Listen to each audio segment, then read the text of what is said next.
gotta do 3. Hello, people. We are back. International Walk. It's your boy, and we got your girl Taj, the co-hostess with the most. And we are back for another this week's episode of A2TP podcast, and this is 123. 123. 123. And we are back for this week's episode, and you guys out there can catch our faces on A2TPodcast.com, Facebook, Instagram, Twitter, Anchor, Breaker, Google Podcast, YouTube, Spotify, and TikTok. Blah, blah, blah, blah. We out there. Blah. We out there. Getting right to it. How are you? I'm doing good. I'm doing Nate, really well Natasha. today. Co-hostess with the mostest. Mentally, I am. One space. You finished? Go ahead. Go ahead, get it out. No, I'm just horse face. My baby. What else I call you? Where does horse face come from? Because it sounds derogatory, but I know it's not. But I just don't know. It comes from a movie I told you of a guy who thought that he had the most beautifulest woman in the world, and he called her horse face. Oh, wow. But she was gorgeous. Aww. I forget the name of the movie, but that's what he called. That's what he like. That was their thing. He would call her horse face, but she knew she was gorgeous. Oh, you call me Nate too. Nate, yeah. I started calling you that back in the day. Yeah. And Satan. Because that's my name backwards. Yeah. All right, Ratlaw. Satan. Every time you say something, Satan. Satan. All right, now my horns come out. Satan. And you know what else you call me? Come here, I'm saying it. Wow. No, say no. No, can't say that on air. But I am feeling great. LWW. I am feeling great. Mentally, I'm a 9. Wiener? Yeah, I feel great. I feel good all over. That song was on today. Oh, I feel good. That's Stephanie Mills, right? Yep. Yeah. Yeah, I feel good mentally. Got some things on my plate. But it's nothing too tough that I can't handle. What you got on your plate? Just, as I'm finishing up some things for work, I'm preparing for a transition. I got a new job, y'all. Boss bitch. And it can be a little stressful, like making sure, you tie things up. I'm not stressed though. That's the good thing. So I'm not saying that it can be stressful, but I'm not allowing myself to get stressed. I'm pacing myself, as I approach certain things. I'm making a note like, okay, I got to tell them how to do this. I got to tell, because there's a lot of things that I do that unfortunately other people don't know how to do. My baby one of the good blacks. Because most black people, when they get a new job, they be like, fuck that job. I ain't doing it no more. So well, if the I's ain't dotted and the T's ain't crossed, fuck them. Well, right now it's still my job, and if my boss is saying, "Hey, can you create a trend?" Now, if I was leaving a company, that's something different. But you still in gear though. You kind of downshift down to like. I am downshifting, but maybe I am one of the good blacks because I'm gonna do my job until it's my job. Maybe I am one of the good blacks. And that's what it is. I think everybody should work like that. Because you never know when you may cross paths with somebody else or you may need them to. Niggas be like, fuck that job. Nah, I ain't doing it no more. But I respect it. Yeah, I'm joking with you, but I respect it. You never know. And then again, I'm still within my company, so, it's still partnership that is there. So I'm going to do a good job regardless of my job because the work that I do is representative of who I am and who God is in me. So. There you go. Financially, I'm a 10. No issues there. Mm-hmm. Thank God. About to break my husband down a little bit to maybe an 8 because he about to buy me a gift. I'm cool. I'm straight. Yeah, I'm good. I got to spend some money this weekend. I'm all right. Work. I'm about to break nothing down. Working. You got a couple weeks you can get tighten together. The fuck up. You got a couple weeks you can get together. You got a gift. What? What? That's what we do. We just was talking about that. That's what we do. No. Oh, you get a gift, I get a gift. You get $10, I get $10. No. Not always. Oh shit, you got $5. Give me $2.50. Not always, but your gift is like this, and my gift is like, woo, and your gift is like, woo, woo, woo, woo, and my gift is like, woo, woo, woo. Get the fuck out of here. Work is a 9. I won't, I don't have no complaints. It's a lot of moving pieces, but 9 is the best that it's been in a while, except when I ain't there, and then it's a 10. With that body, how do you feel like? My body feel like a 10 today because I did a little workout. And you had like afternoon sex. Well, that's what we had. Tell them what we had. We had afternoon sex. We had 4:07 sex. Y'all ever had? It was more like 5:07. Like 5:07 sex. Well, that's the reason for this glow, that vitamin D. I was not expecting that. I feel good. I feel good all over. You and I have what others dream about. All right, that's it. If I knew how to sing, this would just be a singing podcast. Would you sing during sex? Oh. If you could sing? I would sing something to you in Spanish, like... Like you think... like Beyonce sing Dangerously in Love to Jay-Z during sex? No, I don't think so. I don't think so. That would ruin it. Yes. I was just saying like, Dámelo, papi. Dámelo, papi. How are you? I'm straight. I'm good. Mentally, I feel like I am a 9. Feel good all in my head. Doing some extracurricular activities, and I feel good about them. They be wearing you out, though, They but do. I'm proud of you. Finances, I would say a 9. Not going to get too high. Definitely ain't too low. Work, I would say is a 9. Bam, bam, bam. Work is all good. How your body feel? Body feel, I would say, not perfect, but I would say a 9. Oh, you got 9s across the board. I'm not hurting like I thought I would be. But, so, 9s across the board. Nueve. That's good. I'm proud of you. That's how I'm holding it down out there. What's y'all numbers? If you're watching this, if you're checking in, what's your mental? What's your finances like? What's your work life like? Leave it in the comments. Let us know. What's your physicality like? What's your body feel like? Do a check on yourself and shit. Some people out there ain't never checked. That's just crazy. And it can change. Like you may feel one way not even today, at this moment. That's different. Just because your day might have started off bad, it doesn't mean at this moment. That's why I always take a moment to think like, how do I feel in this moment when you ask? Yeah, I mean, again, we all have 84,000 seconds in a day. So a moment to moment. And you can feel bad in the morning, and if your shit get together, you feel great in the afternoon. Yeah. So it can go like that. What's your wows and woes, baby? Wows and woes, blacks and whites, ups and downs, stops and goes. Do's and don'ts. That's how you rocking it. Whiffs and won'ts. You tried it. My wow this week, I would just say, just had a great time, and my emotions were in check, and I didn't allow the celebration of others to take me to a bad mental space. And the reason why I say that's a wow for me is because I think that's just indicative of the healing journey that I have been on. And baby steps.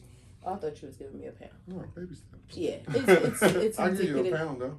It's indicative of the healing journey, and I'm just grateful. I'm grateful for God. I'm grateful for my therapist. I'm thankful for my husband. I'm thankful for the people in my and my, not just my family, my circle who love me. I was doing good. Like, had my emotions in check. My sister sent me a message, and that, kind of made me water a little bit, but I didn't have any negative feelings. I was ready to say feelings of good sadness. It's good to have tears for a good thing. Right. I didn't have any tears of sadness. Especially when you look at it from a perspective of a vantage point of everybody else or most people in the world are celebrating, as you use the word.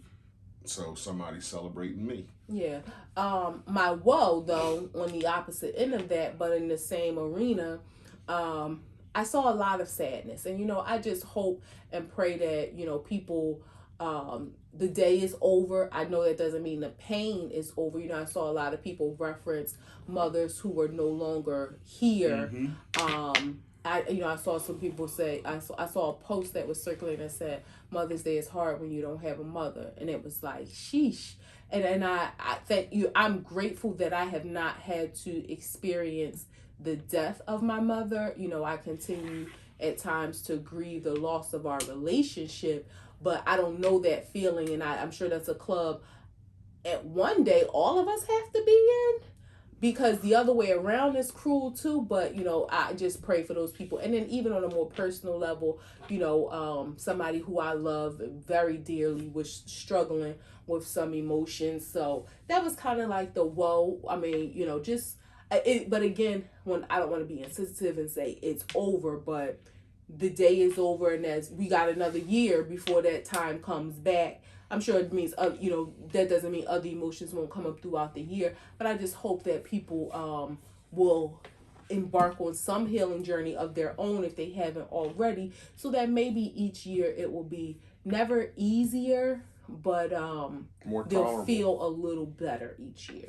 So Hopefully that everybody out there will be better next year than they were this year. Yeah. I mean, that should be the goal, but it's never gonna, like she said, go away in a sense. It's always gonna be there, especially the way that day is marketed and the pageantry behind it. And with social media, it's beautiful to see, and it's one of them things where you like. It's one of them days where you really should have the discipline of staying off social media. But you know what I saw? It's like, this is a day where it's Sunday. I know what day it is. I'm off social media. I'll pick up my phone tomorrow, because and that's something that a person could probably do next year, because how this year went. So it's like, let me tone that part of my day down where I'm constantly on social media like I was on Saturday. You know what I mean? Let me not do that on Sunday next year, and then pick my phone back on Monday. Maybe that will help me if necessary, right? Yeah. Because I did see somebody post something was like, I wish my mom was here, and people say, you should stay off your phone, but it was like, the message is like, heck no, I'm enjoying, as sad as I may be, it's putting a smile on my face seeing the love shared amongst people. So different things for different people, but to your point, do what works best for you, and don't feel compelled, and think about your own mental wellness first. You ain't gonna miss nothing by seeing pictures. No. But you can skip over that pain maybe for a day. The pain ain't going nowhere, but you don't have to bring it to the surface by dwelling. And I'll be transparent. I have done that to myself in some aspects in a different spectrum, where like I kind of fell into for a short period of time, because I know how to like bring myself back. Like, what the hell are you doing? I started looking at gender reveals, like all these posts. It was like, oh my god, they're so cute. Oh my god, oh, this is so cute. Oh.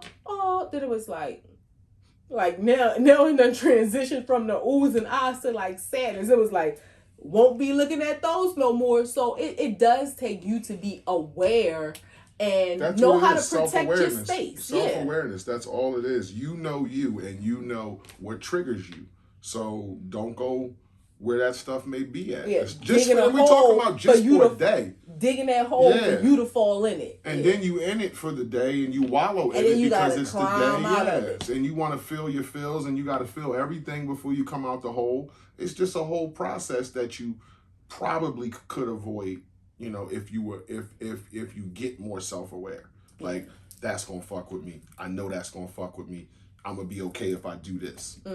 That type of thing. What's your wows and moves? My wows is that I'm doing a different type of workout, and I'm enjoying it, meeting some new people, and I'm just enjoying it. It's something I never would have, you said that to me earlier, talking to strangers, not kind of my thing, but everybody, got one common goal is to, get healthy. So I'm enjoying it, and it's actually a little bit of fun. Seeing you adapt to new environments and seeing you evolve as a human, as a person, as a man. A human? What was I, a mutant? Well, no, I'm saying all of the things that you are evolved, not just as a human, not just as a man, not just as my husband, but as Walter. So all those aspects of you, seeing that evolution it's pretty amazing. I am enjoying it. It's like me. I don't want to say meeting a new you, but like me meeting different layers of you. I think you're meeting different layers of you too, Yes. and I like it. Yes. I like it. What's your woe? I mean, Other than this choking spell. I always am wired to have a default, like to go back to who I am or who I try to break out of, like, you know, well, who I'm comfortable being. And I try not to do that. Like, so, you know, making eye contact with people, speaking to people that I don't know is different for me. But hey, let's have a conversation about, you know, the weather or the drive here. Yeah. And it's weird because I feel like we have Whereas before I would be like I'm about the, like, the banality of the conversation is making me nauseous. But we've kind of reversed in our personalities a little bit where I don't want to talk to nobody. Yeah, I don't want to, but it's but like I'm you just are more open to it. Yeah, I and don't I'm want more to. I will like sit down next to you and be quiet. But if you say, "Hey, how you doing?" instead of me giving you an evil face or a pause for a minute saying, "Hey, what's up?" and giving you that energy, I'll just be like, "Hey, I'm good. How you doing?" Yeah, like, you know, where me, I'm just hoping, like, please don't let him talk to me. Please don't let him talk to me. It's a little bit of that there, too. Yeah. Like, I don't really want to talk. But, again, if somebody addresses me, it's like, hey, what's going on? I'm not there where I would sit down and be like, hey, how you doing? It's fun here, huh? But if you walked into, let's say you walked into a waiting room, right, and it's one seat available, right? It's not crowded, but it's maybe 4 or 5 people. It's a person sitting that you have to sit directly next to. As you're sitting down, you say, "Hey, how you doing?" It's not like a jolly, "Hey, how you doing?" But you say, "What's up? How you doing?" Yeah, it happened today. Okay. But that's because the lady made eye contact with me. Right. If we wouldn't, I wouldn't have said anything. But she kind of looked up as I looked up, and you know, when somebody look at you, they smile, and it was just like, "Hey, how you doing?" Just like, "I'm good. How are you?" "I'm fine." And that's it. That's sort of like my... That's like a lot for me, though. It is. A lot. I do it because it's sort of like my assertiveness. And maybe this is like a little bit of... Like, I don't want anybody to feel that I'm intimidated no matter what room I walk in. So, like, yeah, I'm going to speak and I'm not going to put my head down or feel like I got to shrink myself. Like, "Hey, how you doing?" Like, I don't want to have a lot of conversation, but I'm going to... I'm entering the room. Yeah. Know that I'm here. Yeah. My presence. Kind of let it be known. Drop. My woe is, I have a friend who has having some woes right now. And I just feel for my brother. That's all. I don't want to put his business out there. I'm not. I love him too much. But I got to put it in the universe. I just want him to get right and, you know, do what's best for him. And he just been going through it. This is countless times. And I just hope he gets right, you know. So I care about the people that I work with. And that's my woe, is my friend has... real woes. So I hope he gets out of the rut. Yeah, that's it. Was you done with your woes and stuff? Yeah, okay. Prisoners escaped from Philadelphia prison 10 days ago. 4 days, the 4th day, the first one was caught. Today, Amir Hurst was caught in Southwest Philly. The other one was caught in North Philly. 28th and Dolphin. Yeah. Why bring out of jail just to go to North Philly? Like, what's that about? So, I mean, I think it's one of them things, like, it wasn't and we had new clothes, haircuts. Like, of course, that's obvious stuff you have to get, right? You got to cut your hair. You got to try to change your appearance.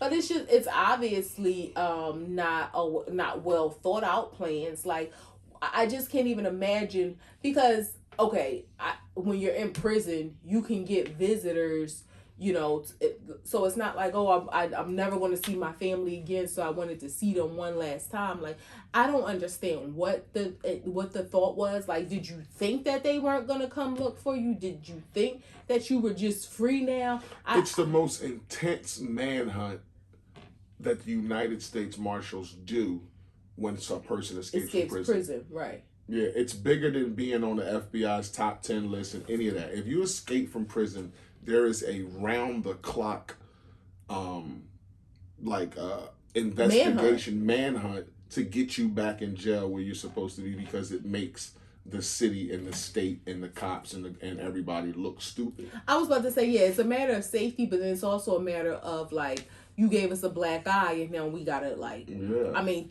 granted you're supposed to be there, so it's not like we're gonna make an example out of you, but yeah, we gotta make an example out of you to show that you're not gonna get away. I mean, and it almost appears that it really wasn't any intent to truly get away, because he went home. Right. Like, you went was with home. his brother. It's crazy to me how somebody would be in such close proximity to immediate family after doing something like that. And it's like, there's no fucking way in the world would I ever go around my mom and brother if I just escaped prison. You gotta know that's what, like, you need to be with a 16th cousin, not your fucking immediate mom and dad. I mean, and your brother. Yeah, I mean, again, I probably was one of those plans that, and this sounds really crazy, really stupid, like almost like when you left after that first day, you should have went back and be like, all right, I'm sorry, never mind, I'm coming back. Yes. Because so play it out. What can you do if you're in jail? You've been in jail for the last 2 years or however long you've been in jail. Regardless of what the charges is for, you get out. The jail has your identification. You don't have ID. You got a jail ID, a wristband. So how can you, like when you say, damn, we're going to get out the fence, how can you think a bus, a train, a plane, a boat, anything like that? Well, no, anything like that. So anything requiring ID is out of the question. So no plane. I think you got to show brought to ID. my attention the boat bus. Right. I think you got to show ID for Greyhound and for to buy the ticket, yes. And for Amtrak. But boat buses, mega bus, those buses that are now available, you don't have to show ID. So that's why I said this wasn't, or Ubers. Like just an out of town Uber. But I mean, that's a little tricky because depending on who you know or who knows you, because you got to use somebody's account, and I'm sure they're going to be tracking that. Yeah. You know what I mean? So whoever it is that orders that Uber for you. Can't you get a track phone and create an account? I think you have to put like ID and stuff in Uber to create a stuff. card. Yeah. So that's what I'm saying. And if somebody else orders it for you, if there's any relationship that can be tracked or traced, they're going to look at all of that. That's out the question. But I mean, my thought is this. Okay, they had, and I am not advocating for any prisoners to be, free if they should be in jail. But you had 18 hours. Hold on, but let's not get it twisted. If a motherfucker had life in jail, if I had 10 chances to escape every year, I'm escaping 10 times. Like, if y'all gonna do nothing but put me back here, again, if that's all y'all can do is put me back here, then I'm gonna run every time. But think about this, right? Let's say, because I was thinking the same thing, but then it made me think, what if when you're in person, you can get visitors, see your family, whatever. Well, that's gonna stop for... Well, then listen, though. And then you escape, and then they got you on like 23-1. Yeah, that's the protocol. He's going to be on lockdown for. No, what I'm saying is, would you risk being able to see your family by? Yeah, because one time I might run and get away, might never come back here. Like I said, you might be in Costa Rica at a bamboo hut selling Mai Tais. Yeah, but that's a little far-fetched, though. I mean, no, don't get me wrong. They did have an opportunity, that 18-hour window. Had it been planned, you can't get out and then try to plan. The way that could have worked is whoever picked you up, take you to 30th Street, here's your bus ticket, you on the bus, you going to New York, then from New York, you going to Boston, or you going to Cleveland, so you going to Tennessee. All you can go is to the States. Because you can't go anywhere else. So you can go anywhere in the States. You can't go to Canada and you can't go to Mexico. Well, you can, but I don't think you want to go there. But you can't go to Canada. But you can't go to Mexico either without ID. I thought you can go into Mexico. You just have to, when you come back, that's the harder part. Oh, I don't know for sure. I think when you come into Mexico, that's where all the checking and the ID comes from. But it's you going into there, I don't think it's a problem. Okay. Yeah, I think. But so you can go anywhere in the 48 states, but you can't go to no Canada, can't go to no Mexico, can't go out the country. So a boat bus to New Orleans, Boston, wherever the fuck they go. You can start a new life. I mean, you can and get not saying it would somewhere. be easy, but you had 18 hours to make some movement. And I saw people saying, well, that you got to have money and all. But I would think, and obviously I'm wrong, but you would think that if this was planned out, even if somebody had $250 to hand off to say, okay, put this in your pocket till you get to where you going, and then you make it do what it do. If you gotta, I ask somebody, you need a dish. I mean, people work under the table every day. Mm-hmm. If you gotta be a dishwasher in a restaurant, if you gotta be sweeping up in somebody's changing bodega, tires in a mechanic shop, yeah, whatever you gotta be doing, you under the radar. And you shouldn't look like you. I mean, again, we sound like we advocating it, and we not. Absolutely not. But you shouldn't look like you did when you got arrested, like you couldn't, or when you escaped. Yeah, so I mean, it obviously wasn't a well thought out plan. It's almost like, what did y'all even do this for? Went separate, and from what I read in the beginning, when this first happened, it wasn't even like they were affiliated in any way. Mm-hmm. Pre-prison. No, like not they just so all. happened to be on the same block or whatever. But yeah. You have a son commits a crime and ends up in jail with life. Got to answer for his crimes, and you turn on the news one day and this is your kid. What's your first step? Like you see his son's name on the screen. He out of jail. He escaped. And you just like, oh my God, like, why did he do this? Like, what's your first thing as you thinking as a parent? Do you help? Do you contact the police? Do you answer when the police call you? Like, what side are you on there? I mean, I wouldn't want to endanger my child, so I would hope that, the safest thing would be to be arrested again. Because that would be like not putting you in danger. The safest thing would be getting you back in custody as quick as possible. Right. So, I mean, maybe if I had an opportunity to like talk to a news channel and just be like, son, if you watching this, do the safe thing, we can meet together and turn you in, if something to that effect. I mean, or it might be like don't come here. Like, don't come near me, because obviously they're watching it. Again, but I would want my child to be safe. And one of my fears for this young man, regardless of what his actions were, I thought that he would be killed in the process of him being apprehended, which it seems like, he was with family. Like, it wasn't even on that type time where it was like a standoff or any of that kind of it was thing. Actually, they had contact with family members and to turn them in. And they had 3 different timelines. Yeah. So, I mean, to be with your brother is just like they're watching us now. Like, we're in his car. Like, I'm with my brother. The police are watching you. And they would, from what I read, where he was found, it was where they so they had already been in that area. They thought he was there. He wasn't the first time, or at least they couldn't find him, didn't get him the first time. So the cops knew, and they continued to surveil that area. 10 days, 16 hours a day. Like, that's a real man. That's just sleep and eat and back out here looking for this dude. You think it was just 16 hours? That's what the supervisor said, the Asian dude. Oh, wow. I would have thought it was 24 hours, like switching shifts. He said this was a 10-day manhunt, 16 hours a day. I think people probably work 16 hours a day, but those shifts overlap. I don't think they ever stop looking. You know what I mean? Like, one person might work 16, another. Yeah, because, I mean, I don't think, if you 16 hours, you're giving somebody 8 hours to, like, and they already make some 18, moves. Yeah. But they be on that shit. Like, it's like, that's an agency that, when they, like, something like this happen, it's like they just be on it. Has there ever been... would you help? If your son contacted you, had somebody contact you and said, yo, your son's up the street at the playground, he need to talk to you. Are you helping your son? And he wanted for 4 murders, broke out of jail? I'm just trying to see, like, how far would you go? I don't know. I think I would go help in the sense of trying to talk some sense, because I would think that they're going to be watching me. So if I go to this playground, they're coming, they're watching, they're following. Or they're listening to the phone calls. Like, they're going to know. What if he wasn't on that type of time? He was like, nah, man, I need help. Like, I need money. Like, I'm going. I don't need nothing from you but money. Like, give me money and I can go.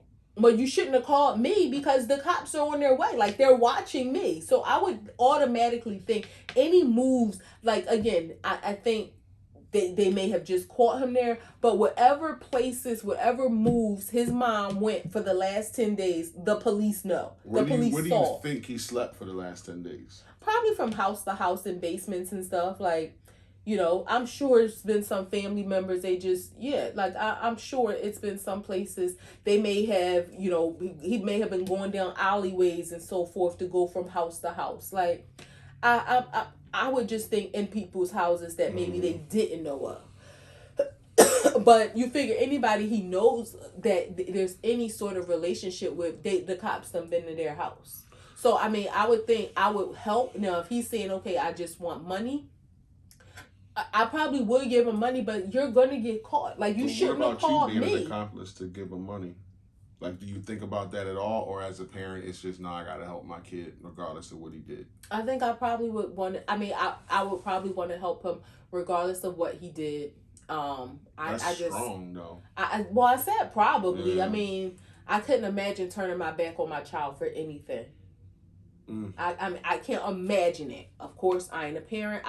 God forbid. That's where I think people don't think things through, and I'm not saying it in a bad way, but people have this thing or instinct to be like, I would do whatever for my child under any circumstance, and it's like if your child did some shit, like on a wild side of the spectrum, your son did something to your daughter sexually. It's like those are reasons where I think. Those are circumstances where I'm able to disattach from my son to tend to my daughter and maybe even just feel my feels and not even fuck with him no more because you did the ultimate thing to me. I wasn't even thinking on that level. That's something like... No, but I wasn't either. But when a person says there's nothing that will make me not help my child, it's like, okay, but now you're talking about two of my children, so that changes the dynamic. So I'm talking about not related to any of my other children. Now, yeah, you do. And now, okay, because when you talk about not... Well, let's say he did it to not your child, just a person in the street. He just was one of those people and got caught for it. I mean, it's, again, wanting your child to be punished, knowing that it's a crime and that they should be punished is one thing. Turning your back on your child is a different thing. I think I would still love and support my child and understanding you need to go to jail. You need to be punished for the crime that you did. But I'm still going to support you through that process. I'm going to be in court. You're probably going to go to jail. Like, you probably you should if you raped or hurt these people. But you'll still know I love you. You're a criminal. I'm not going to leave you or forsake you. You are getting what you deserve. Yeah, and I'm not saying like your kid should be cut off. I'm just saying that's a tough thing to swallow. I can imagine because you want your child to be safe, but at the same time, hopefully as an adult in this day and age, you're not going to get away. Like, no. You're going to get caught. So hopefully... And it's like, out of all the prison breaks you hear about, this was the most opportune because they had the 18 hours. They just didn't use it. Yeah. Most people get out of jail and it's like they know you left 20 minutes ago. Like, they on your tail. 3 counts and nobody knew you was going. You had all that time, like the most opportune time to do and go somewhere, and you went fucking home. Yeah, they on your tail. You'll never get a chance like that again, where the prison missed 3 counts that you're there, and ain't no dummy in the bed. No, well now the crazy, I can imagine how strict prison is right now. And he'll be on lockdown for probably the next 2 years, which he probably won't even be able to call, visit, see, or get a letter from his family for like the next year. He'll be able to talk to his attorney, and that's it. Yeah. Has there been any successful prison escapes? Yeah, the one from Alcatraz. Those people never got caught. There was a movie that Clint Eastwood played in, Escape from Alcatraz, years ago. But wasn't it like some conjecture that they may have died? The bodies were never found. Okay. So, a lot of people said sharks ate them. Whatever the fuck. But they never was found, never was apprehended, never went back to jail. So, they kind of marked it down as they escaped and got away. Right, because the bodies weren't found. Only the police would say nobody could swim this water or, any person would die in here. And it's like, okay, well, still don't have think nobody. So. Yeah, you think so? Yeah. But that's been the only successful prison break that I've heard of, and I've probably heard of 3 in my lifetime. I heard of one from upstate road before, and I heard of one from upstate in Clinton. And the lady who just helped the 2 men get out recently, who got caught. Yeah. Yeah. So it's like I don't know. You just escaping from prison, like you said when it first happened. This is not something where it just goes away because it's been so long. Yeah, like they're always it's like nothing. Every hour of the day they're searching for you. So there's never a moment where it's like, oh, it's been a month now. Like, let's go to something else that's going on. No. Like, no, this is a ongoing thing. It's every not day. like one of those. They're gonna keep putting you on the news. They're gonna keep talking about you. Yeah, it's not like one of those cases where you hear about a shooting in the city and it's like, oh, they never captured, and people feel like, oh, the cops not doing their job. Like, they've already captured you, they've already arrested you, so now there's some due diligence that's required for them to get you. It's different if you a shooter out here on the street and nobody ain't know who you were and you've never been arrested. Once you are behind bars, you can't just opt to leave. Like, it just don't work like that. That's one of them things, especially for 4 homicides. It's like you're going to get locked up and you're not going to leave until they let you leave. And with that type of charges, you die first and then they let you leave. Yeah.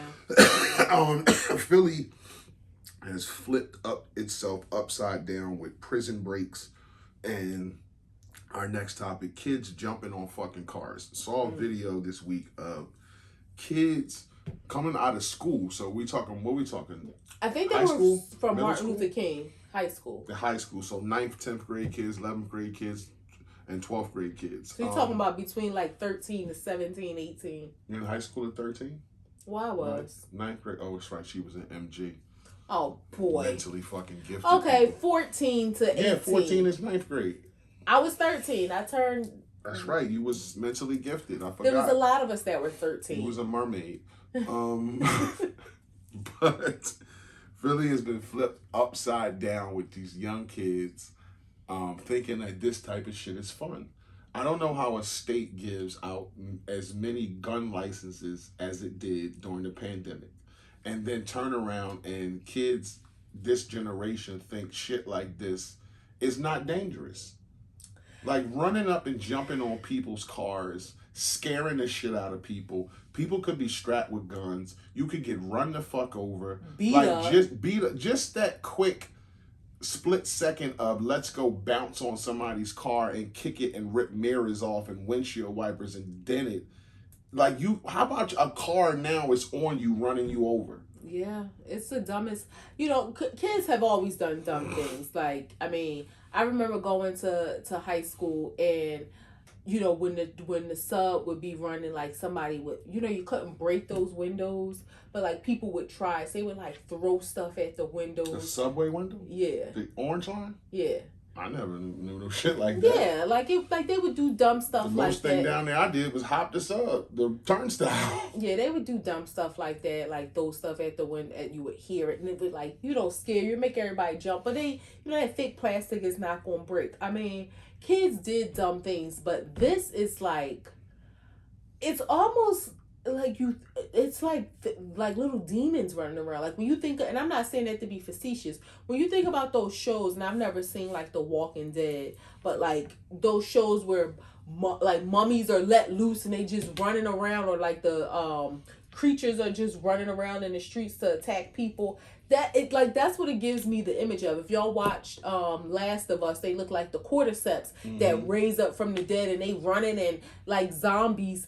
Like, these kids are crazy. And part of it makes me think, this is what happens when people feel like they don't have anything to lose. Because if you value your life, and not just talking about material things, but things in your life, you feel like, I don't want to lose. I don't want to lose my freedom. I don't want to lose my family. I don't want to lose my life. When you feel like you have something to lose, then you don't do things to put that in jeopardy. It's a rarity that you think about that shit at 15, 16. You don't think about, I don't want to do something because I might get killed? It's a rarity. I'm saying there's kids out there who think like that, but there's also kids out there who don't. If you think about when we came up in our generation, it was about 16, 17, 18 years old. I would say 17, 18, 19 to where we really started to say, fuck it. Like, fuck it. Where you just use that about everything. Fuck it. Now, it's 11, 12 years old where kids are like, I don't give a fuck. I don't give a fuck. Like 12-year-olds carrying straps, 50 round drum, and will kill you. 12-year-olds. Like that wasn't in my day. When I was 12, I didn't know no killers. Yeah, like we was just getting in the street and we wasn't murdering people. Like it wasn't on that level. I'll be honest with you. We wasn't no gangsters like that where we was murdering people at 12. Now kids murder people at 12. Yeah. So it's like, and then what if you're one of them high school kids who you got a gun on you and you running up jumping on somebody's car? Now it's like I just don't get where the city went wrong like that. Where it's just wild to the point. I know where the parents. When parents stopped parenting their children and they started having this mindset of letting kids find their own way, letting kids make decisions for themselves, not parenting but friending their kids, this is what happens. Because kids, again, who have consequences to fear, you're not out here doing this. If you knew I don't think these kids get beatings anymore. And you can't. You can.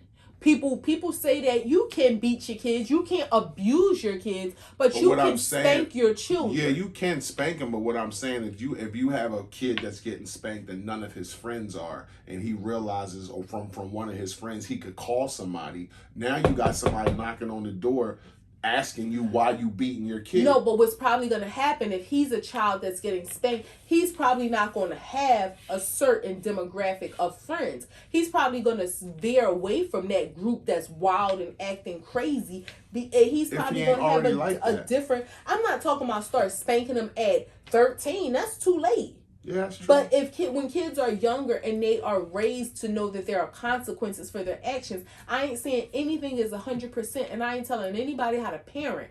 But when kids know that there's consequences to their actions, then there's less than... Yeah, we all did things we weren't supposed to do, and we were willing to face the consequences. But to a certain extent. It's certain things you just not going to do because, you going to get your ass beat. If your mom got to pick you up from the police station, like, what? But these kids have no fear of consequences. No. And that's scary. That's scary for anybody to be living life with no fear of consequences. Scary as a citizen. Just to think like a person could be walking down the street and a gaggle of fucking jackal kids can just jump you for no reason. Remember back when this shit started, like young kids started going crazy where they were knocking out strangers? Yeah. There was a young lady at 15th and old Chestnut. People, like they were just knocking people out. 15th and Chestnut a couple months ago maybe. She was riding her bike and these kids like jumped her for no reason. She was on her way to the hair salon. They broke her orbital bone, which, the facial bones around your eye. And like she lived there around 15th and Chestnut, riding her bike to go get her hair done. And just for no reason, this is what they decided to do. It was a story a couple weeks ago. And you talking about kids who go somewhere and laugh about this shit and somebody's eye bone just got crushed. It was a story a couple weeks ago, which is crazy because maybe it's me being from the hood, I'm more aware of certain stuff. I don't care where I am, my door is locked. And I don't roll my window all the way down. And I've never thought because somebody doing something to me. In my mind, I always thought I don't want nobody to reach in my passenger seat and grab my pocketbook because my pocketbook is usually on the seat. But say that to say, in Center City, lady riding down the street. I think she was in an Uber maybe. And they like reached in and to like snatch her bag and stuff in the back seat because she had the window rolled down just chilling. Another situation in Center City, like right outside of the, what they call the gallery now? Galleria. No. Fashion District. She was like sitting there waiting for a friend to get off a bus or something, didn't have her door locked, and she had to like hurry up to close it because they ran up and like pulled her door open. I don't know if they were trying to carjack her or they were just trying to scare her, like doing something stupid. But I will whoop one of y'all kids behind they run up on me. Like these kids, it's just a lack of consequences. And it also, I know a lot of kids, a lot of parents that have their kids involved in extracurricular activities. Yeah. However, it's not enough. And I feel like this is what happens.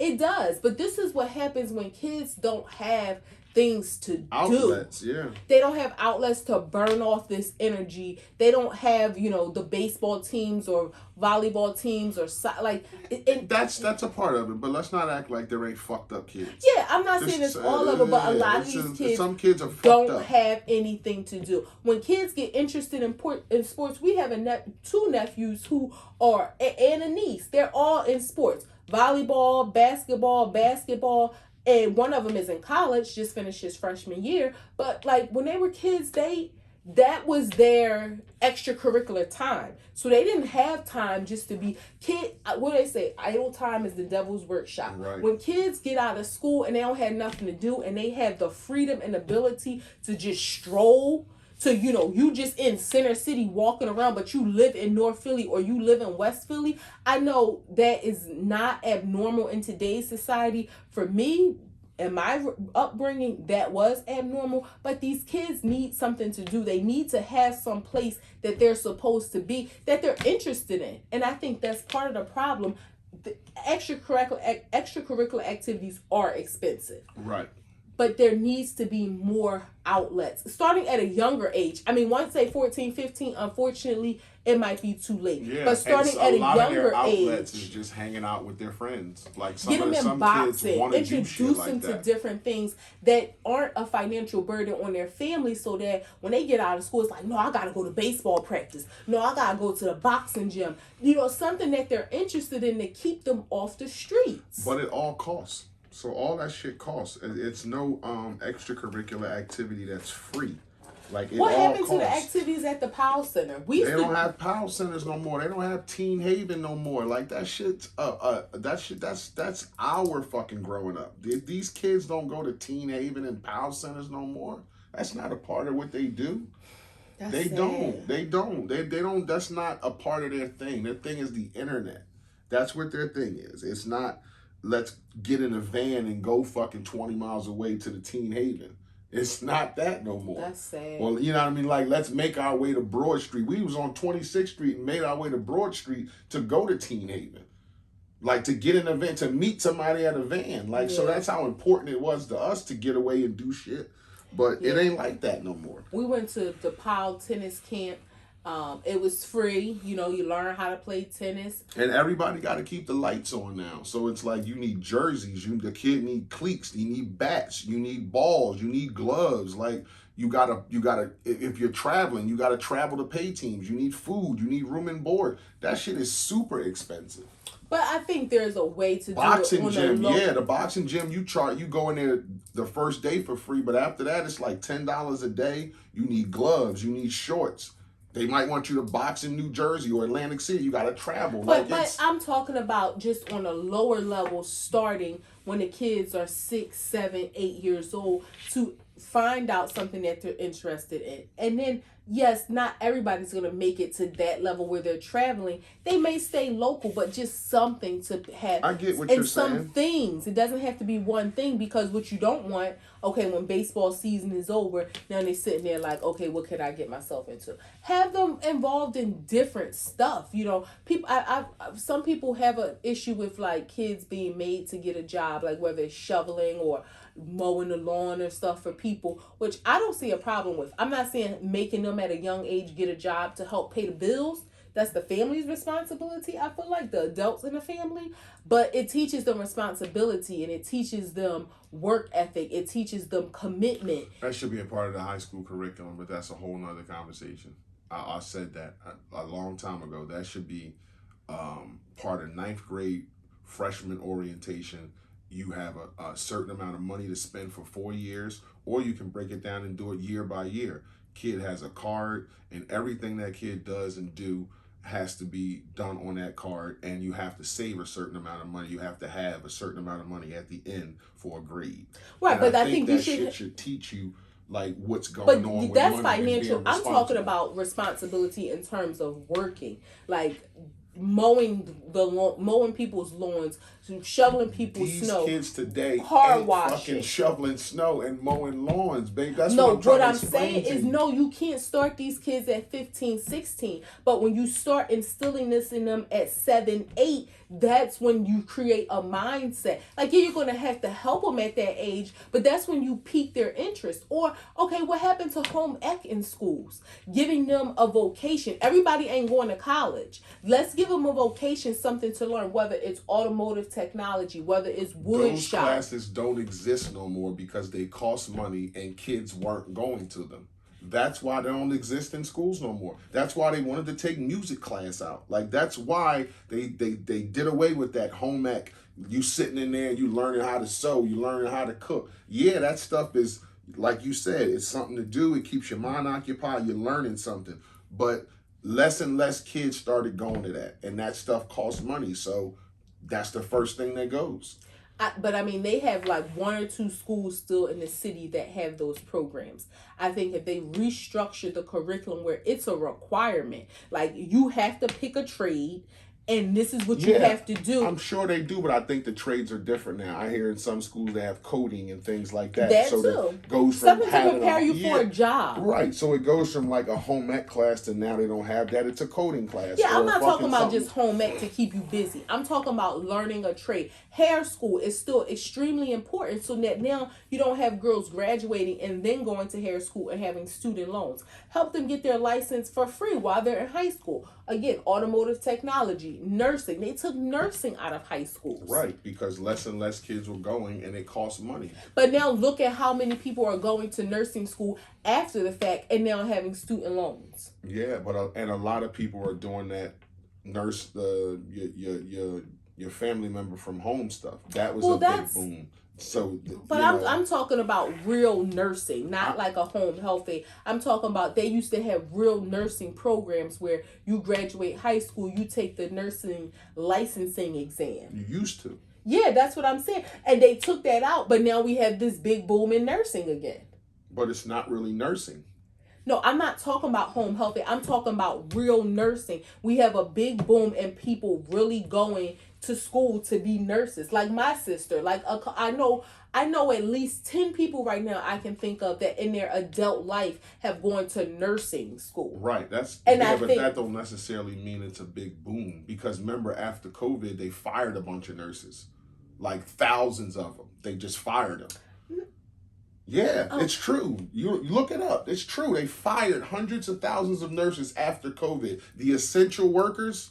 Because a lot of the nurses didn't get vaccinated. Well, yeah, but that's different. They were fired for not following protocol, but they still need nurses, is what I'm saying. Apparently not if they fired hundreds of thousands. Well, they had to fire them if you didn't get vaccines. So they just had another 100,000 like on Wednesday if we fired them Tuesday? No, that's why nurses were making so much money because they're doing 16-hour shifts and they're burning themselves out. All I'm saying is the schools need to it's a mutual effort. The parents, the schools, the police, community, it needs to be a mutual effort. I don't want to say it's a moot point for this current generation, but maybe the focus needs to be like on the current well you said 12, that's middle school, so maybe like the current elementary school people. Yeah, it just needs to be a different approach. And even some of those kids don't give a fuck. Some of those kids are hard to control. You have this approach where it's like you think all these kids in this generation can be talked to and okay, you're going to do this and you're going to do that. Like, what if you get just a bad kid or kids that's telling you, I don't want to do this shit? It's very few kids that, especially when you talk about the kids out here wilding. I'm talking about if this is a no, part we are of the talking about the kids out here wilding. That's the whole conversation. No, but what I'm saying is for them, they about to be finished school. Like you said, they're high schoolers. So I'm talking about looking at the approach as the next batch of high schoolers come in. Okay, where's that at when 12-year-olds will kill you?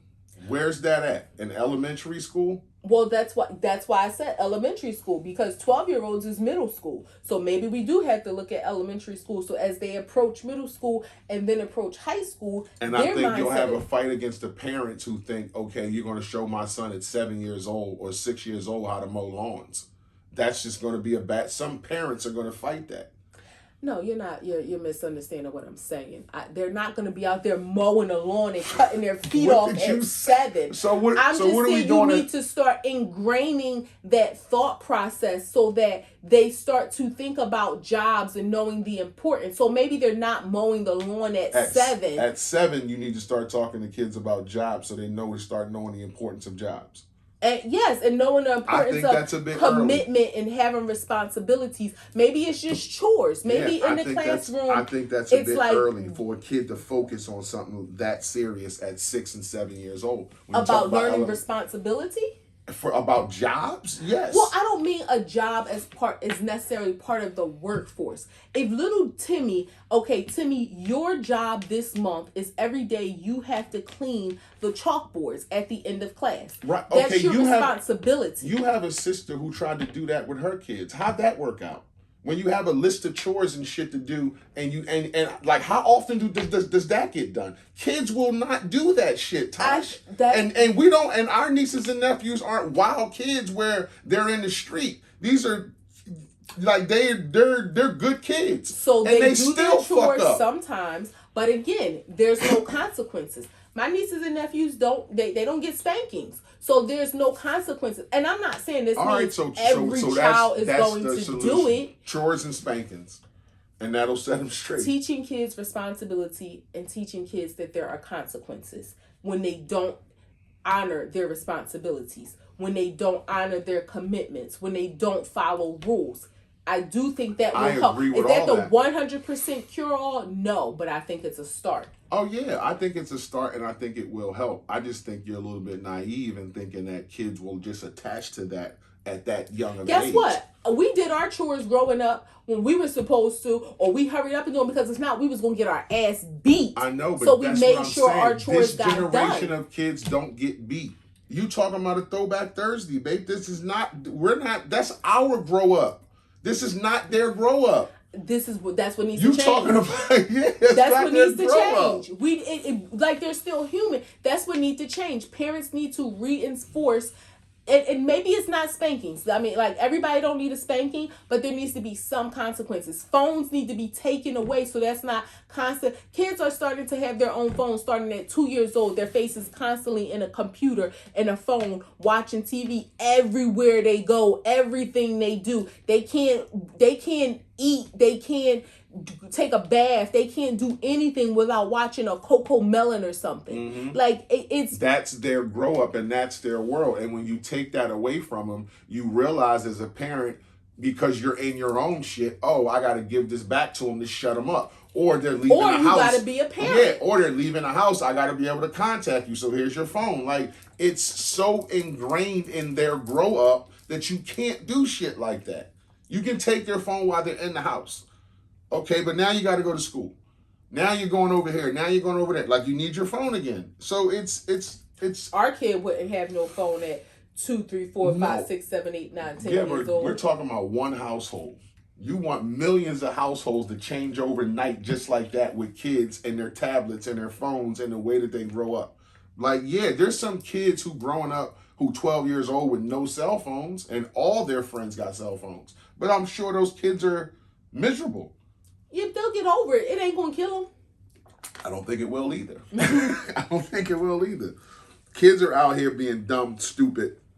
And to top that off when I talk about kids being stupid is Ja Morant. Let me get my shit off. Wait, is he a kid being stupid? He's a kid to me. I'm 46 years old this year. He's 20-3. He's a kid to me. So these kids out here who, I grew up in the inner city. I come from the hood. So if I was 23 years old and somebody told me, hey man, you play basketball pretty good, we're going to give you $200 million, but you can't get in trouble. Like, where the fuck do I sign up at? Like, you don't want me to hold guns? And nowadays, it just seems like it's an infatuation with guns with young people.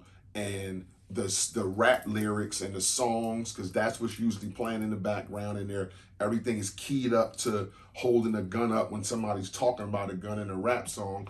And it's crazy that somebody would self-sabotage themselves at 23 years old and throw away $250 million like that shit is easy to come by. You got your mom, your dad, your sisters, everybody that you trying to take care of. You don't even come from that. You don't even come from the hood. You come from a 2-parent household who is middle class. So God bless you. You should be thankful for that you don't come from eating sugar sandwiches and SpaghettiOs and all that shit, and you never missed a meal. But now you got this unique opportunity to play a kid's game and make millions of dollars, have millions of dollars in sponsors. You can have a 15-year career and make $1 billion, $500 million. And you'd rather hang out with your friends and flex guns, probably something you never done.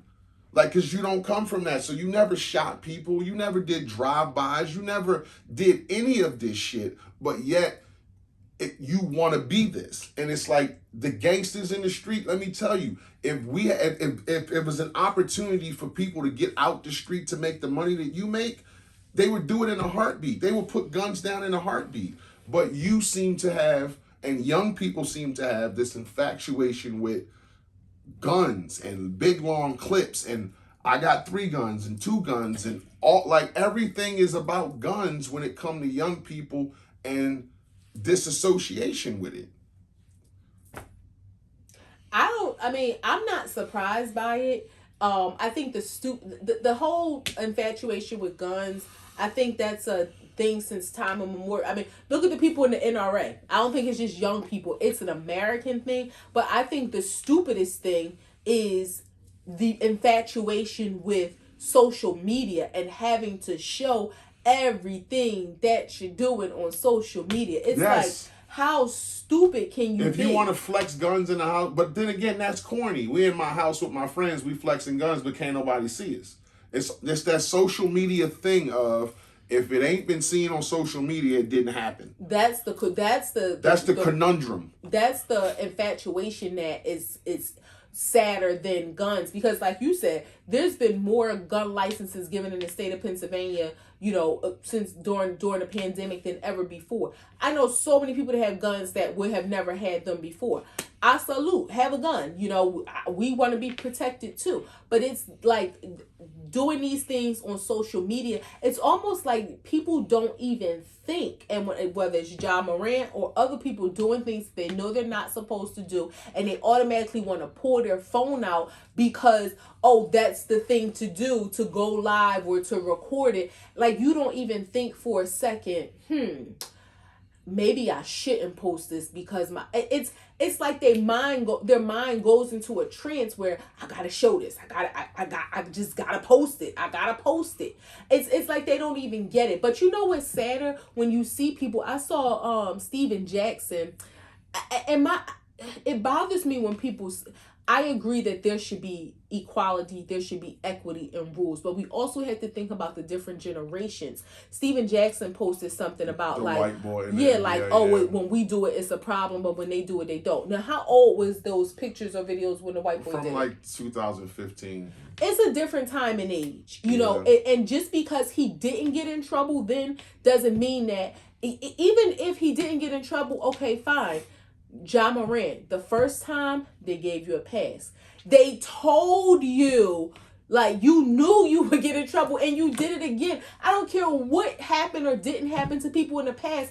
You knew. They told you. Like, that's it. It's the stupidest shit I've ever seen, and it's even sadder because it's like, I call out his pop on this too, because you got your dad and your mom, and your dad is at every game talking shit to all the players, and it makes me think back to LeVar Ball. LeVar Ball had his sons come in the league, and he was on every fucking news station. My sons, they the best. I'm involved. Mm-hmm. And everybody hated the shit. Everybody hated on him, talking about, he too involved. He too involved with his sons. They don't get in trouble. Yeah. I mean, the little son of a bitch stole some sunglasses in Paris or some shit, but they don't get in trouble like that.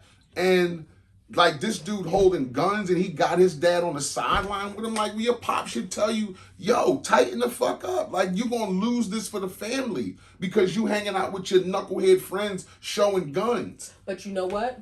And this is just from the outside looking in. I don't know either of their, like your inside, pop is there. Their inside personal lives. LeVar Ball, that was the dad name. Yeah. His sons, and the way that he carried himself, and this is just projection on my part, or I'll say this is conjecture. It appeared that they knew that there were consequences if they acted up or if they messed up. Like, they dad looked like he would check them in a minute. Where it appears that in the Morant family, his dad is his homie, his friend. He's happy to be along on a ride. Yeah, I want to be on the jets and on the planes. He do what he want, and there are no consequences. Now, he's a grown man. So I don't even think at this point anybody's responsible for his mess ups except for him, because he is 23 years old. He can go to war and die for this country. But he's also the breadwinner, and that stops his dad probably from, okay, you take care of the whole family. But what I'm saying is, even prior to that, it appears based on how their relationship looks from the outside, it appears that there weren't any consequences. Like, I don't think this is the first time. I know he's not from that life, but he's probably always been turning up with his friends acting a fool. His mom was at a fucking shopping center and got into it with a cashier and called her son. He comes to the supermarket with 9 motherfuckers. The cashier got to lock herself in the fucking back because they're scared. His mom had gotten to it at his sister's soccer game. He goes there with 9 motherfuckers trying to fight a fan. Like, it's just crazy shit. It's just crazy shit. And it's like your parents, your mom, get into an altercation with a lady at a soccer game, and she calls her son, who's the fucking millionaire of the family and taking care of everybody. So come up here with your 9 friends and fuck your life up because I don't know how to handle my own altercation. Like, that shit is crazy to me. It's like self-sabotage. And you get a opportunity like this to play in the league at this level and make that money, and you could be the face of the league. Maybe you don't want that. You don't have to be the face of it. You don't have to be LeBron. But you still can have a 15-year career and make $500 million. But you can't if you throw it all away because you can't stop showing guns on camera. Like, you can't stop showing guns on camera. You went away for 8 days to a rehab to get some counseling. You came back and you told everybody that the best apology is change behavior. And 30 days later, you do the same thing. Like, who's supposed to come to your rescue? Yeah. I don't understand that. It's like either you don't give a fuck or something's mentally wrong with you. I don't even think it's that he don't care, but I think he doesn't care. But I think more so it's that social media is a hell of a drug. It's a hell of a drug for these younger people. I'm not going to say young kids because he ain't a kid. It's a hell of a drug that just has them, like, they feel compelled to do this. Ja, you fucking up. You need to get your shit right. Again, you're a fantastic, phenomenal box office basketball player. Like, people should pay to see what you do on the court. But come on, dude. Like, come on. Like, you can't stop. You need to go away. And I don't know. You know how you fix this. Gilbert Arenas bought gun. And Gilbert Arenas, he gave you game and he said this. It happened to me. This is what you got to do. Stay away from guns. And not even 4 weeks later, you do the same shit. Go away to where? He don't need to go like nowhere. Go away, like, don't be seen. Like, on when it's off season. Okay. Don't be in Vegas at the crap table. Don't be Lay here. low. Don't be there. Yeah, like, chill, go away and chill and just play basketball. Like, you 23, you got, God willing, you got time to do that shit. Like, to do all that stuff. But right now, this is your job. Play your sport. Make your money. Take care of your family. Create some wealth for your grandkids and kids you're not even going to meet yet. You can do that. You have the opportunity to do that. But you're going to squander that shit if you can't put guns down on camera. Yeah. It's just that simple. Did you learn anything? Nope. Nope. I didn't. Big. Been watching a lot of Jeopardy. And you've been failing, missing too. But I get some. Like, okay, I get some. You didn't let me get to that part yet. I was just talking about. I miss more than I get, but I still get a few here and there. I get even fewer than you, so I'm not saying it like I'm Jeopardy champion. But I enjoy it. 3 grams. Jerry Springer had a posthumous. I always have trouble saying that word. A posthumous interview leak on the internet of him talking to his children, giving away his assets. And he had 2 black kids. Wow. He fathered 2 black kids outside his marriage. Oh, outside his marriage. And he had them on Zoom. And everybody's like, he talking to his kids. Who the fuck is these black people? And he named them, like, he started talking to them like, when you were born and this and that, you were this. And when you was growing up, you was this. And he was like allocating his assets to his children. But he had 2 outside black kids that nobody knew about. How old are they? Like grown kids? Yeah, grown. Okay. I ain't surprised though. Jerry was around all them black women throwing it on stage. Somebody do something his way. A little chocolate, ain't like a little soul in it. Yeah, I ain't surprised. He seemed like a what do you call it? Full what do you call Sucker it? for love? No, what do you call it when you say when everybody equal opportunity? Oh. Yeah, he seems like an equal opportunity like I'm not surprised by that. 2nd gram. A dad and daughter was stopped on American Airlines, and the dad was accused of human trafficking because he was traveling with his young daughter. Wow. This is conflicting to me because it's like the people have been trained to spot certain shit and to think because it's so much human trafficking. Mm-hmm. I would be fucking furious if you told me or pulled me to the side and asked my daughter, do she know me and am I trafficking her? Like, you gotta have a better fucking distinction than to make that mistake. Well, Dads have 10-year-olds. They're not all stealing them. I mean, I get it. And you can't do that to every dad who got a young daughter. I know. I don't know if I would be furious. I think it's one of them things where you think like, I mean, they're gonna Homeland Security stop you. Well, listen, it's one of them things where you think they're gonna get it wrong sometimes, but it's like, okay, I would rather like they gotta check. Now it depends on what did the stop entail. Like, did y'all hold us up for 15 minutes or did y'all hold us up for 3 hours? That's when I would become furious. If it's like, okay, y'all held us up. I don't think an investigation over human trafficking is over in 15 minutes. Well, because all it takes is ID and maybe, calling something. Because, well, I mean, as a child, you don't have to have ID, but They may want to talk to the daughter. They may want to talk to the girl. They may want to separate you two to see if y'all stories match, where you're coming from. That shit take more than 15 minutes. But what I'm saying is, okay, they pull up. And what about the trauma of that? They pull up his information and they can see that he, like, looking at birth records and stuff, that this is his child. So that's what I'm thinking, why I don't think it should take an extended amount of time. What is the airport looking up that shows birth records of his child? They're looking up they looking up his information is what I'm saying. Right. They got his ID. Okay, so they can tap into if you're talking about Department of Homeland Security, they can tap into any of the government databases. Okay. I'm not talking about what's the airport website that workers. shows people have kids? I'm not talking about that. I'm talking about Department of Homeland Security. They can tap into all that. So they see, okay, your social security number, your child's social security number, like they can link and see that. So hopefully them doing their due diligence, maybe it took 15, 20 minutes to check and confirm. All right, I'm sorry, to inconvenience you. We apologize. We just need to make sure.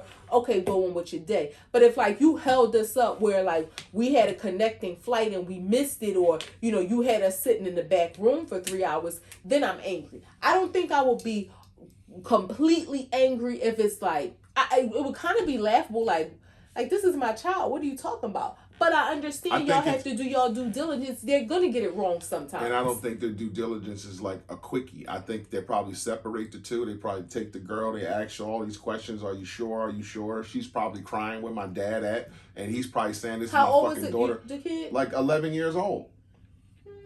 Like it's just traumatizing to think, okay, like is this your dad? Are you sure? Like you're not lying, are you? Like they're gonna ask you all that shit. But I think they're trained to handle children gently. It probably was a woman, and they know how to, ask questions and not make it feel invasive, right, or make you feel like you're getting interrogated. Like I'm thinking, our Obs is 10, almost 11, and just thinking like she would probably be thinking like yeah, like what are you asking me this for? But I don't think it would be traumatizing to the point where it would be like so life changing. I think it would, babe. If I came from the airport and said I got stopped with our daughter because they thought I was stole her from fucking Cambodia or some shit, I probably would laugh because you would laugh. I was down there fucking arrested in a room. Well, you didn't say arrested. You said I was detained.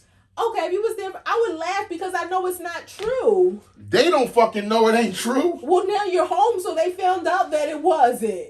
Some bullshit. I would be fucking mad as hell. Like, you crazy. And it's too close for comfort. That was on American Airlines. Like, that's not right.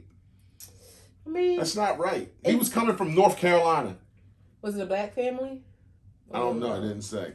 I mean, again, they're not going to always get it right, but I would feel like, damn, at least y'all on it. Y'all out here trying to protect kids. This my kid, but hopefully y'all do catch the bad y'all man got next me time. Standing here looking at me. Y'all know 8 kids just got trafficked. Y'all just walked through the back. They got y'all what? Over 8 kids just got trafficked. You said traffic it. Trafficked. Y'all over here talking to me. Last brand, Beyonce tour started. And there's been some stuff talking on the internet about her. Yeah. A lot of people saying she had surgery on her foot too late, and she ain't gonna be able to dance the first leg of the tour. But she been on stage just standing still singing. And for these songs that she have, they kind of got to move around. You kind of got to dance a little bit. Maybe not as much as all the choreography, but these are kind of upbeat house songs. You don't just stand still to them. And a lot of people was complaining because the word is the first leg of the tour, she ain't going to be able to dance that much. So she kind of just standing there singing.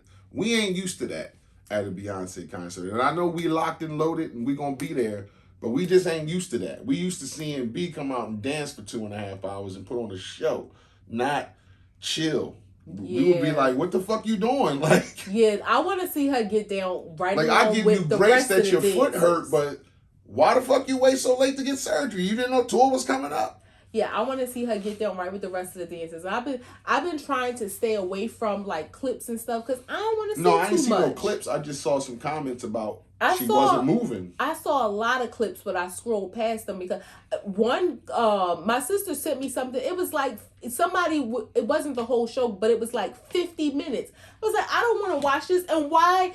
That is one of my pet peeves about concerts, that this is all you see. Phones everywhere. I will record a couple snippets here and there, but I am not the person to get footage from a concert because I want my hands in the air. I want to dance. I want to sing. I am not the person to look to let's record it. I seen somebody say that and well, of course she's doing her European countries right now, but somebody recorded the entire concert like on their phone. Well, I'm sorry, they were on live during the show and recorded it. Like, are you crazy? Instagram should have shut that down. So I have been skipping past clips, but I have seen a few where she was just doing a little gyrating. She wasn't like really getting down. So I'm hoping her foot heals by the time she hits the Lincoln Financial field. One of the things I did see about Beyonce, and I'm like, who is her team? Because I feel like they are not properly advising her. So she kind of put out this little message about, her growing up in the hair salon and her mom doing her hair. So like the thought is, okay, she's coming through with a hair care line. I don't feel like that's a great idea for her because Beyonce, as great of an artist, performer, singer that she is, she's not engaged enough with her fans to push products. Like, her music is going to sell because people are going to get into it and they're going to enjoy it and they're going to want to, like, they're going to like it. But she is not, just like she didn't do well with, even though I loved Ivy Park, I think I have something from every collection. I didn't love all the items, of course, but that didn't do well. You see, even partner with Adidas, it got shut down because she was, doing those big presentations, sending gifts to her celebrity friends. They were opening up, and even through all of that, that still didn't do well enough to sustain the brand. Beyonce is not engaged enough on social media with her fans to push something as personal as a hair care line. Our good girlfriend, our sis Aunt Tab, she can do, like, her products they sell off the shelf. Beyonce is not engaged enough. Hair care is too personal because we know not everything works for everybody. You have people, Taraji P. Henson started a brand that I've heard mixed reviews about, but it really ain't get the big to do that it should. That people would have liked for it to have gotten. Tracy Ellis Ross, her brand Pattern, it did okay, but still really didn't, get the big fanfare that people thought it would get. Rihanna with her Fenty, now she has had different transitions of it, through the makeup and the skincare, the lingerie. But she's way more engaging, though. Exactly. She's way more engaging. She gets way on Twitter and Instagram and talks shit sometimes, and pops her shit. And she'll respond.